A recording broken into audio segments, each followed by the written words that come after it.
ಚಿಕ್ಕಮಗಳೂರು ಚಂದ್ರದ್ರೋಣ ಬೆಟ್ಟದ ತಪ್ಪಲಲ್ಲಿ ನಾಪತ್ತೆಯಾಗಿದ್ದ ಕೇರಳ ಮೂಲದ ಬಾಲಕಿ ಶವವಾಗಿ ಪತ್ತೆ. ಬೇಸಿಗೆ ರಜೆಯ ಹಿನ್ನೆಲೆಯಲ್ಲಿ ದೂರದ ಕೇರಳದಿಂದ ಚಂದ್ರದ್ರೋಣ ಪರ್ವತ ಸಾಲಿನ ಗಿರಿ ಶ್ರೇಣಿಯ ಪ್ರಕೃತಿ ಸೌಂದರ್ಯ ಸವಿಯಲು ಬಂದಿದ್ದ ಬಾಲಕಿ ಶ್ರೀನಂದ ಶವವಾಗಿ ಪತ್ತೆಯಾಗಿದ್ದಾಳೆ. 3 ದಿನಗಳ ಹಿಂದೆ ಚಂದ್ರದ್ರೋಣ ಪರ್ವತದ ಸಾಲಿನಲ್ಲಿ ಬಾಲಕಿ ನಾಪತ್ತೆಯಾಗಿದ್ದಳು.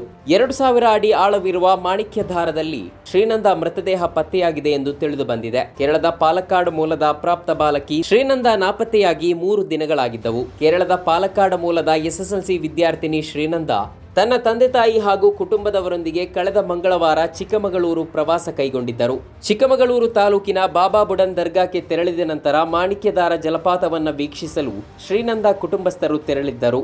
ಈ ವೇಳೆ ಸಂಜೆಯಾಗಿದ್ದರಿಂದ ದಟ್ಟ ಮಂಜು ಕವಿದಿತ್ತು. ಸಂಜೆ ವೇಳೆ ಕುಟುಂಬಸ್ಥರೆಲ್ಲರೂ ಮಾಣಿಕ್ಯಧಾರ ಜಲಪಾತ ವೀಕ್ಷಣೆ ಮಾಡುತ್ತಿದ್ದಾಗ ಬಾಲಕಿ ಶ್ರೀನಂದ ದಿಢೀರ್ ನಾಪತ್ತೆಯಾಗಿದ್ದಳು. ಬಾಲಕಿ ಪತ್ತೆಗೆ ಕಳೆದ 4 ದಿನಗಳಿಂದ ಪೊಲೀಸ್ ಇಲಾಖೆ, ಅರಣ್ಯ, ಅಗ್ನಿಶಾಮಕ ದಳ, NDRF ಸಿಬ್ಬಂದಿ ಹಾಗೂ ಸ್ಥಳೀಯರು ಮಾಣಿಕ್ಯಧಾರ ಜಲಪಾತದ ಸುತ್ತಮುತ್ತಲ ಪ್ರದೇಶದಲ್ಲಿ ತೀವ್ರ ಶೋಧ ಕಾರ್ಯ ನಡೆಸಿದ್ದರು.